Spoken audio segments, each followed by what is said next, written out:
Merry meet everyone, welcome back to My Pagan Life as always, and of course to yet another episode of the Yule Calendar 2020. And in today's video, on, let's see, the 13th of December, we are talking about the word lore. Lore! What an interesting word! What a broad subject! Okay, so the previous thing we talked about, fire, is also quite a broad thing. Like, you have the concept of fire, and, you know, it's a tangible thing, and you can talk about it in any regard you want, and so it is with the word lore. And lore is really, not only a really wide thing, but it's such a deep thing. Like, every culture and every country and every celebration has its own lore surrounding it. And if I could know it all, I probably would, or I would want to. But there's just so much knowledge out there that I just don't know of, and that I have yet to find. So that's what I mainly want to do with this video. If you have any input on what your favorite lore is, it doesn't even have to be Yule related, but I do appreciate if it's Yule related because this is a Yule series, but you know, just share all your knowledge down in the comments below. But to just share with you very quickly what I think, I mean, the first thing I think of when I think of lore in terms of Yule is obviously the lore surrounding the Wheel of the Year in Wicca, and I guess you can say in paganism, but primarily in Wicca, because the way we celebrate the Sabbats is that we see that there's a lore connected to each individual Sabbat on the Wheel of the Year, and we base our celebrations off of that.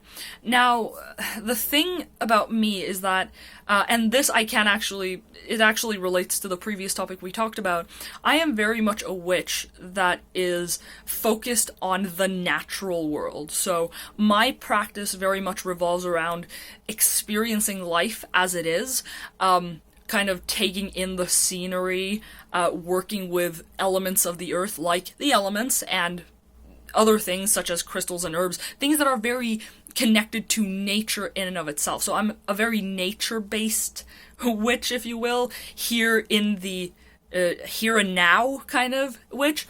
And so I don't really base my practice and celebrations that much off of lore, because nor do I have as much of a focus on deity now as I had before, but I still think that lore is fascinating, and so sometimes I do think about the lore surrounding the Wheel of the Year, and especially Yule, where the goddess has gone into, like, hibernation, if you will, or is, like, waiting to blossom in the new year, if you will, and the god is officially dead and is waiting to be reborn.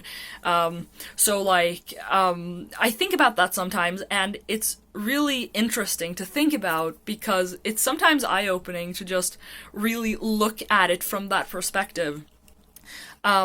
But, like, I like to think of it more in the natural sense, but sometimes I do enjoy thinking about it. I mean, another thing I could bring up is, and that's something that's often brought up when you learn about Wicca, it's the concept of the Oak King and the Holly King, and that's more of a very Celtic thing. It's a very Celtic legend and tradition, and the concept behind that is very similar to, I mean, you can draw parallels to a lot of lore, and with the Oak King and the Holly King, you basically have these two supreme rulers, and it's a legend that basically says that at the summer solstice, the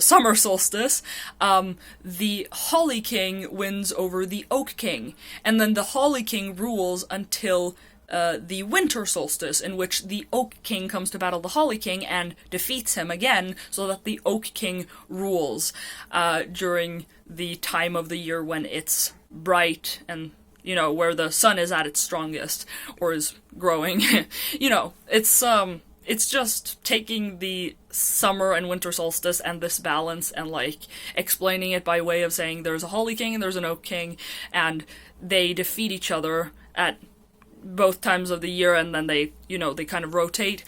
I mean, that's what a lot of lore really is about. It's about kind of explaining how things work and how things happen in the world, and while the world has moved forward with science, and we use science now to explain how different natural phenomenon occur in the natural world, it's still very fascinating to see how people viewed the world before through legends and through lore, and how we can still learn from it to this day.